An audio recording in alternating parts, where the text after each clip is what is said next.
So, if you don't know already, I'm at work. I got my tea. We're on a 21-day Daniel fast. I packed my lunch. I packed lunch. I don't know why. I do plan on not eating lunch. I plan on fasting lunch.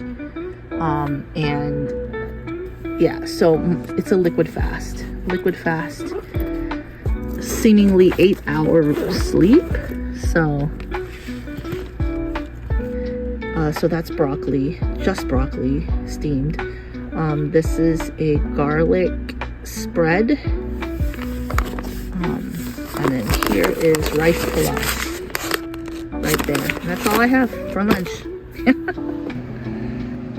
I have taken myself off of social media. I've been off of Facebook. Instagram, it's been especially hard.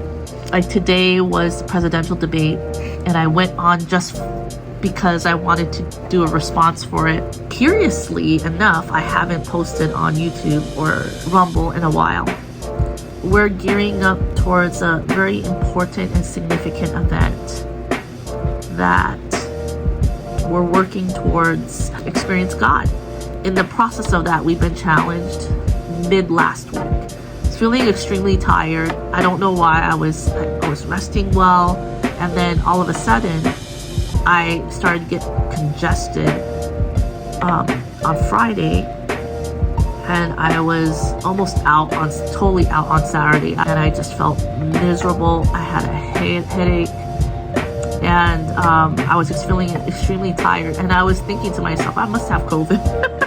Because this is exactly how I feel like when I have COVID. And then my husband started to not feel well, and so he couldn't go to work today, and he's staying home tomorrow as well. You're tempted to think like, why is all of this happening? You know, you're trying to press on and move on and trying to set aside your life, and there's just so much going on. There's not going to be a perfect moment where everything is well.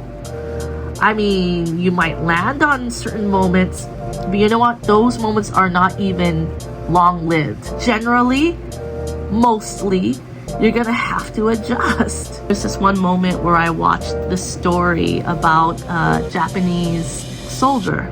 He was assigned to an island in the Philippines. His general says, you know, don't surrender under any circumstance. And he took that literally. Like, you know, Japanese people, like, they're so big on honor. The war ended, right? The Japanese war ended. They surrendered. But despite, like, people telling him, okay, the war's done, he still didn't believe it. And he convinced his company not to believe it as well.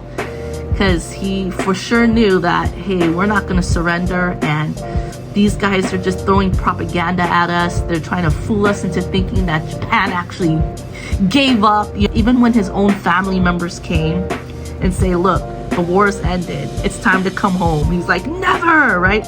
So eventually he lived on this island as a soldier for 30 years.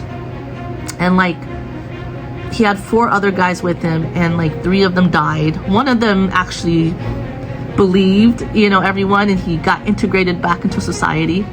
So this guy was living in World War II for like 3 decades. Someone did come and say, let's have a heart-to-heart talk.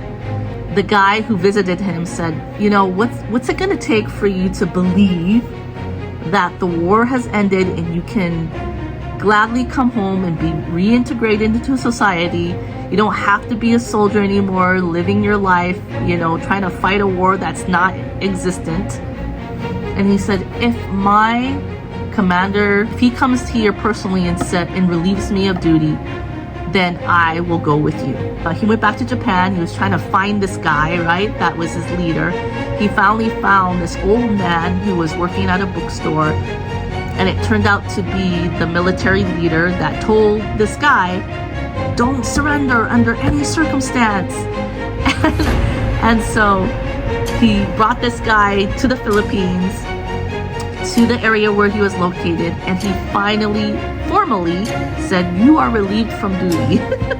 So he finally came home, And when he came home to Japan, he was welcomed with a hero's welcome. The Japanese people admired his loyalty, admired his sense of not giving up, his staunch bulldog faith in Japanese imperial rulership at the time. And they welcomed him as a hero. He got married, he had kids, he opened up a business. I mean, he started to live like life to its fullest. This guy, who was a staunch believer, he convinced himself that no, surrender is not an option kind of thing. You would think is ludicrous, right? You would think is insane. And it taught me something when God, for example, tells us, you know what, let's just move on. Just go on, right? What's keeping you? Is it something that you don't understand and don't want to understand? What's keeping you from taking that step of faith and saying, okay, I'm going to do it? But when he finally died at the age of 91, he lived a full life. He had the career, he had the business, he had the kids, he had the wife of his dreams. He had like everything you would think some successful guy would have, right? He even had the admiration and the acclaim of a hero's welcome waiting for him in his beloved hometown. I mean, he lived a far more fuller, greater life than probably most of those soldiers lived after the war. You can't knock that. You can't knock that story. That could be your story. That could be my story. One of the things that I'm getting out in this time